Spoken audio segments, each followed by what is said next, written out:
السلام علیکم، زه اسماء اخلاص. امید ساتم چې ټول به ټیک ټاک او روغ جوړ.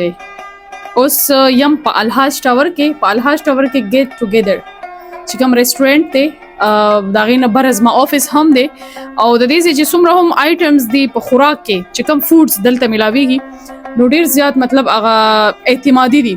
زما خو چې افیس دلته دی چې څومره هم مېلمانه زما راځي نو هغه دلته نه ذکر کوم. نو تاسو کتلې شي دا دي چومین دا وګورئ، ډیر په بهترینه طریقې تیاری.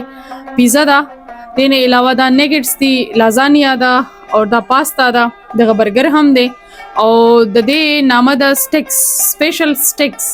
نو دا چې څومره آیټمز دلته لګیدلې دي چونکه نن زمونږ د فیسبوک چې دی 1 لک فالوورز برابر شو نو زه دلته راغلم. ما وی زه دغه د کیک هغه سرمنی به هم دلته وکړو، کتلې شي دغه د کیک دا ویډیو هم را سره وګورئ. د کیک دغه سرمنی هم ما وی دلته به وکړو. بل په دې ریسټورانټ کې ګیټ ټوګیدر ټولو نه ښه خوبي دا ده چې په دې کې کیبنز دي، د پردې به کې پوره اهتمام کیږي. که چېرته تاسو خپل فیملی سره راځئ، خپل یارانو دوستانو سره راځئ نو دې کې کیبنز هم شته دی، دې کې ښه خوراک هم تاسو ته ملاویږي، یو اعتمادي ځای هم دی، د پردې به کې هم سہولت شته دی، د ناستې به کې هم ښه ټیک ټاک طریقې سره تاسو کې ناستلی شئ په پردې سره.